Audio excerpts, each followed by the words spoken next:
Hello, Scorpio. Welcome to Ula Tea Leaf Readings. My name is Lenor, and tonight I'm going to be reading your tea leaves. All right, so tonight, Scorpio, we have the Knight of Cups. Definitely, maybe my favorite. Sometimes it's my second favorite. Sometimes the Four of Discs. But I love the Knight of Cups because it really is so much about coming into that place of mastering our emotions, right? The cup holds the water, and the water is so much about our unconscious, our dreams, fragments of concepts and ideas and basically all of the little pieces it takes to form anything, really. And so also our emotions. And it is the thing that brings life, right? When you apply it, when you let it, soak in, that is when things start really growing. So you need that aspect. You need that emotional, that mysterious. I really think of the water element especially as being tied to, the unconscious mystery. And so to have this guy, this dude here, riding upon his steed, right? And he is holding the grail, and we see the crab having to do with Cancer, of course. And we know this is the guardian of this most holy vessel. And so a master indeed. Now, we're going to go ahead. We're going to turn this bowl we have here. The tea leaves are just waiting to be heard. I just want to say, because I do know that some people, you come here and you're like, well, this is a tea leaf reading. Why is there a tarot card? I just like to pull a card to start the reading, just to kind of bring in an energy. And to me, this one's so much about love. And I hate to say that because I know sometimes you come here and you're like, I do not want a love reading at all. But this one is so much about being able to put all of ourselves into something. It doesn't have to be romantic love, of course not. It can be any of the many kinds of love that there are. Okay, so we're going to take a look here, and I want to say thank you so much for deciding to click on this reading. It is always such a huge privilege and honor for me to be able to, bring these messages from Spirit to you. So I want to start with, and I'm going to take a little drink here. Starting to battle some of the allergies again. My goodness. Oh, it is just rough. So we have a person here. You can see the head right here. Here's the upper body. The hand, arm, it's kind of extended out. We have in the hand a fish, you can see there. Now, this is the rest of the body. Here are the legs. And really, I can't help but think that this is some kind of slug, but it also looks like a butterfly, kind of like the wings are starting to unfurl. If you've ever seen a butterfly, pictures or videos, or maybe even in person, a butterfly, even interestingly, the cicadas are kind of like this. When they come out, their wings are really like wrinkly, sometimes kind of twisted looking. You might think, oh my gosh, what happened to that poor babe? But they do. They come out of the chrysalis like this, and they, you'll see them kind of vibrating their wings. And that's partly to kind of, get the juices is flowing, but also to help dry out those wings and get them into their right position. So I feel like obviously we have this moment in your life. You are in a cycle of really very observable metamorphosis. So I imagine that there is a lot changing in your life, or there has been in the last couple of years. I feel like you've gone through the hard part, right? You've gone through that having to kind of surrender the old way of living, and maybe there was a tower moment there, things not looking anything like they did before, right? Everything is kind of completely, it's just a different life. I imagine you tell people, I just feel like I'm living in a different life now. Like everything back then seems like almost like a movie or something.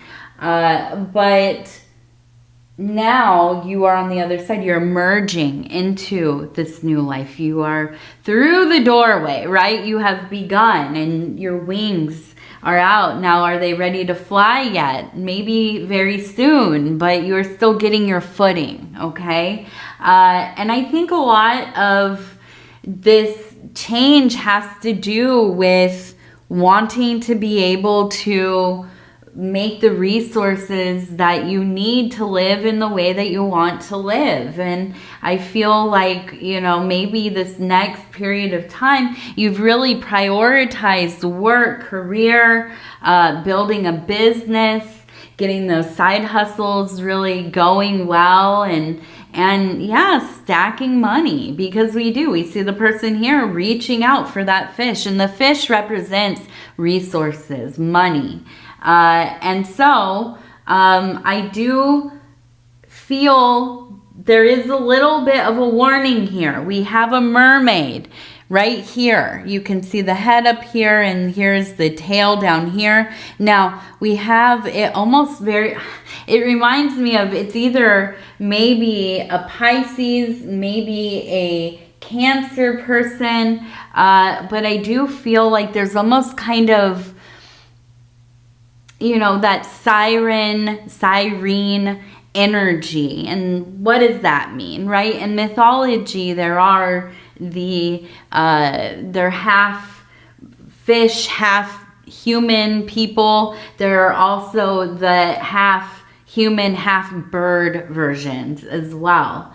But either way, they lure you to your, you know, demise, basically. Maybe not, you know, fully like checking out, but yeah, losing your way, distracted, putting too much of your money, too much of your time into this thing that is ultimately going to be like the sailor, you know, listening to that beautiful song he hears being sung, and he turns the ship towards it to go find who is this beautiful, fair, you know, being. And next thing you know, they're, you know, sailing right into the rocks, into the shallows where the boat will, you know, sink. And so you have to be careful. I feel that there's somebody in your life, and it maybe is romantic, maybe it's not. Maybe this is like a family member, maybe this is, you know, a friend, or maybe it is like a spouse, but, you know, you're at that place in your relationship where things are not very good, they're not aligned and not harmonious, and, you know, maybe there's even some resentment and kind of, you know, these kind of emotional, mental, and probably financial, you know, kind of, well, I mean, it's mistreatment, right?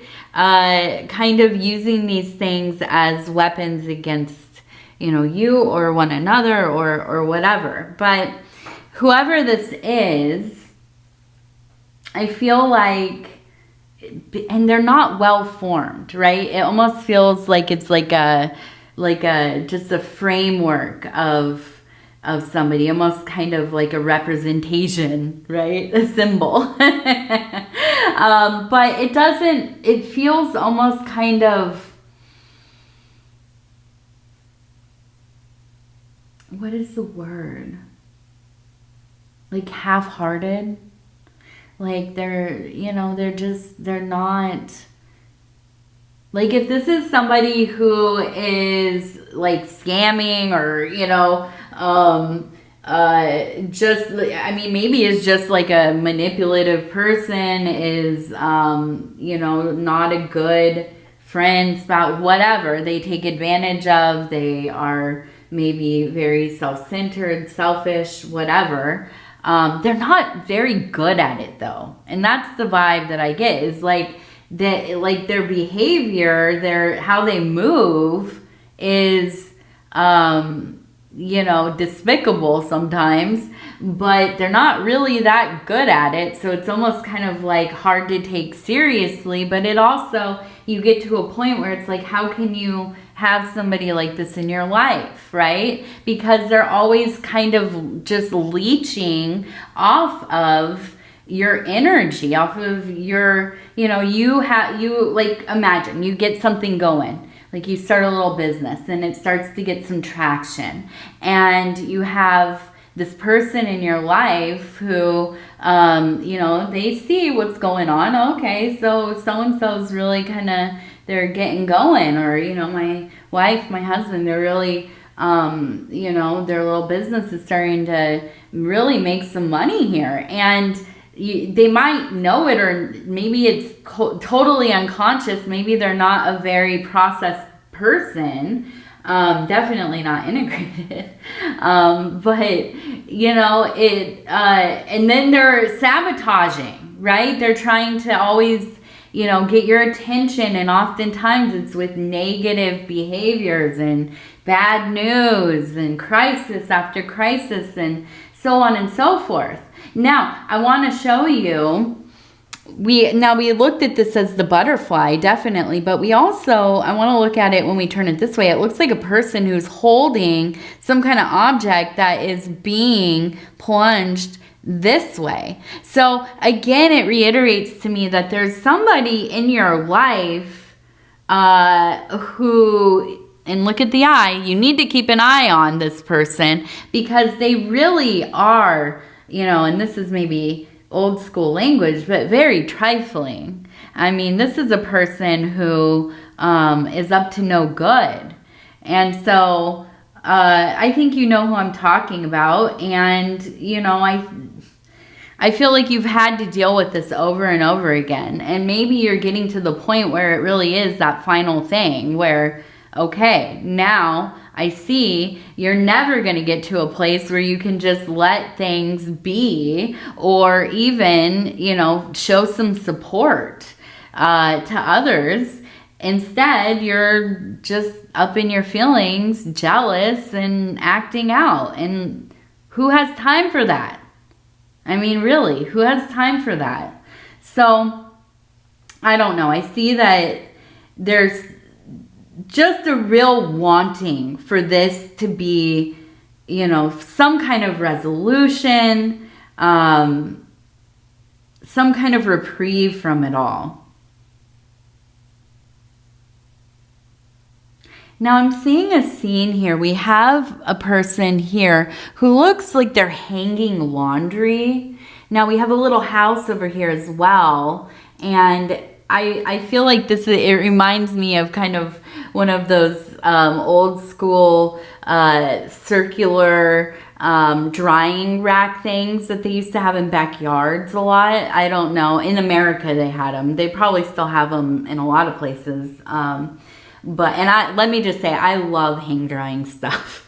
It's so nice. If you don't hang dry once in a while, you are missing out. I've always been that person, that annoying neighbor in like apartment buildings where I have like all my clothes on the deck right there, and like drying in the wind. But yeah, I mean, they smell beautiful.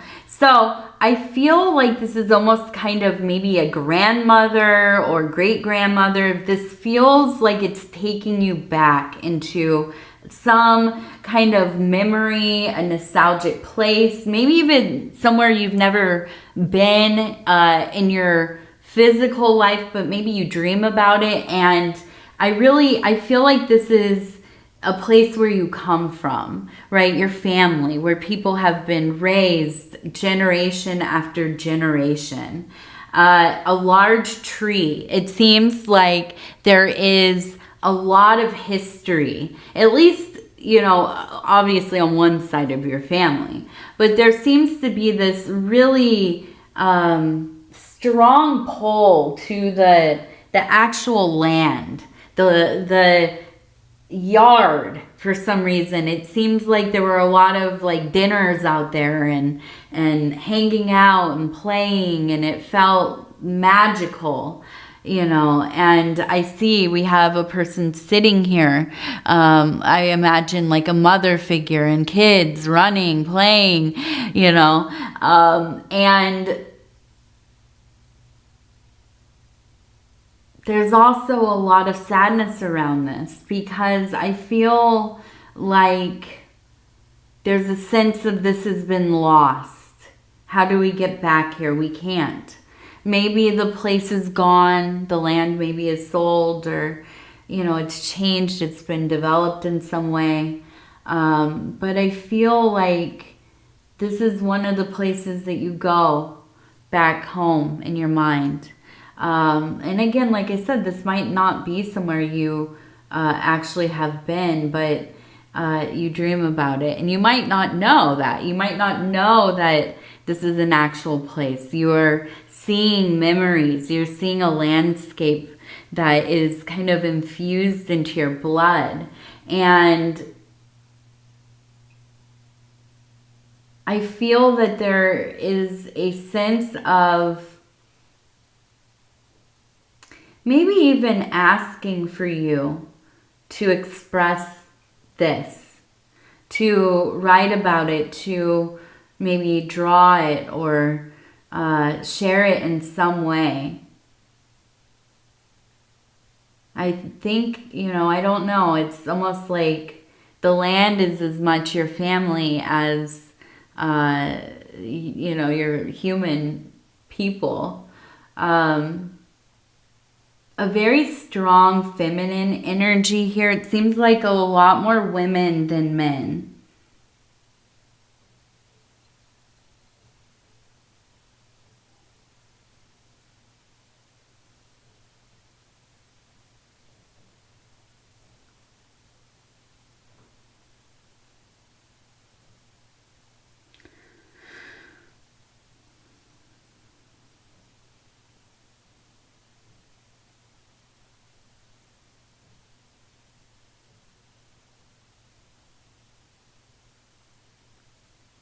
We have the birds.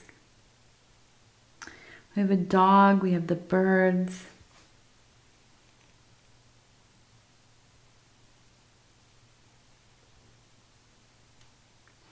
We have the number 4 repeated. 4, 4, 4.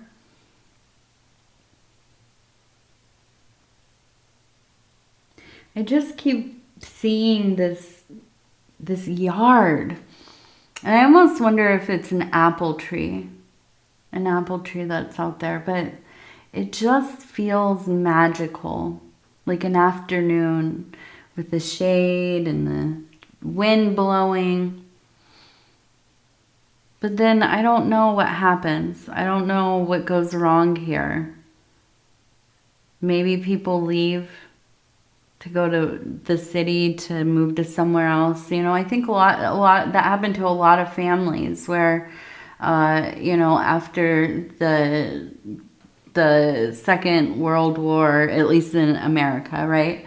A lot of people had to move towards the cities to find work and so on and so forth. And I think a lot of younger people left and went to the suburbs, or they went to the city, or, you know, farming took a huge, huge hit during that time as far as people staying and wanting to farm the land, and it became much more commercialized and so on. But I just feel like there is this connection, but it feels like almost this great loss of the old way.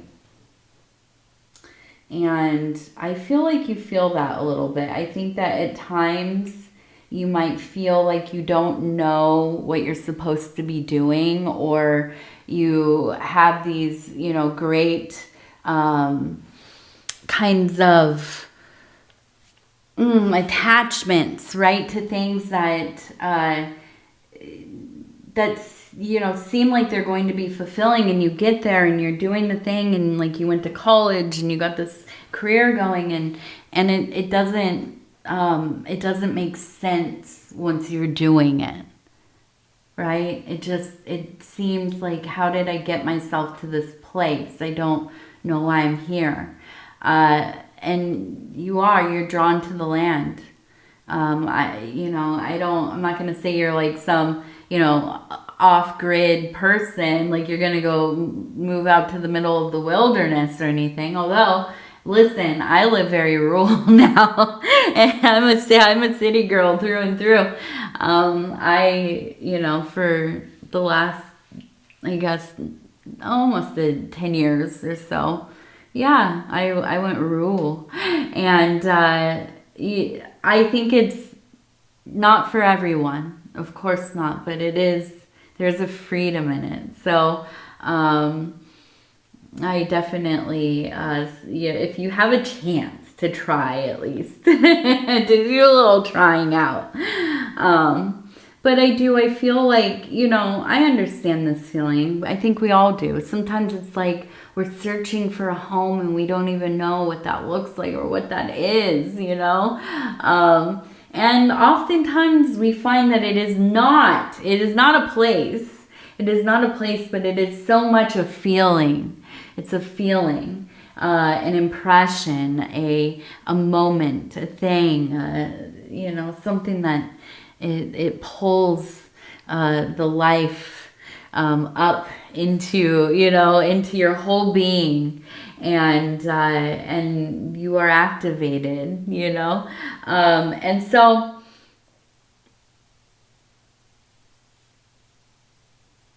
I feel like this is a time where that feeling it's risen up, or at least the want for it, right? The want to find that place, that feeling, that thing, and I think so much of this beautiful journey, this emotional journey, it's so much more about the actual process than whatever you're going to find. I feel like this is a very introspective time. This is a time where I think you're being very honest with yourself about yourself. There's a lot of clarity here. And I think that, maybe, and this is something I think that maybe happens to a lot of us as we get older, is that you look at yourself and the qualities that you maybe didn't even, consider so much about yourself before. Those are the things that now seem so much more important. And I do feel you really looking for your peace. And I think that you will find it. I do.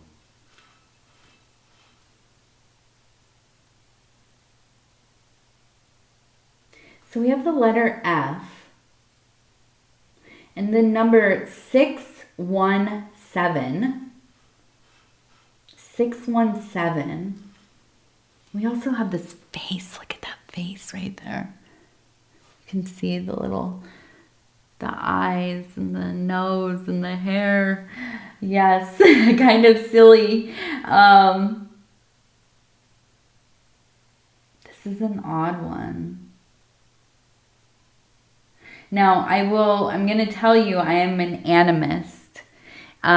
This is somebody who believes that all things, most things are, you know, like plants and animals and minerals and, you know, these kinds of things, they have consciousness, right? And so I believe wholeheartedly, not just the put on, yeah, that everything has consciousness. Now, I don't know what that looks like exactly, right? I don't know how, you know, each consciousness is next to each other. Like, do they look the same or not? I don't know. But I feel like you grew up near a hill.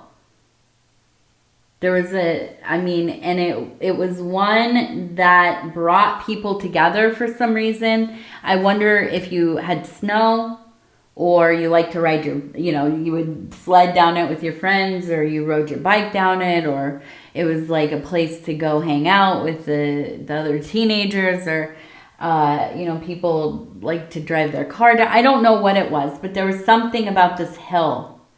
And I don't know what it is, but I can see it with a face.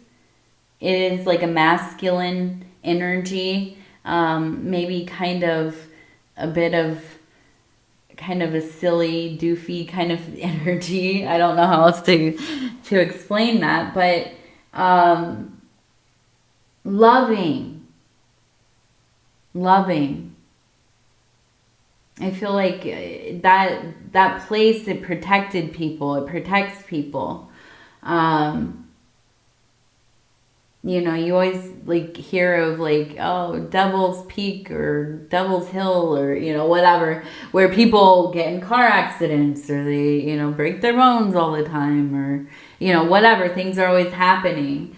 This one is different. It feels very much like this is a place where people are drawn to for peace and enjoyment and a little bit of happiness and bliss and all of that. And so I don't know if you are near there, but I see you maybe making like a special trip out to this hill, or something. There must be a reason it wants to commune with you. Maybe it wants to show you something. I suggest that you go if it is feasible. Okay, now we're going to do 3 lucky numbers. 90. I know I dropped my Scorpio stone and I should glue it, but I don't want it. I don't want to glue it. I don't know. I kind of like it how it is. 31, 90, 31, and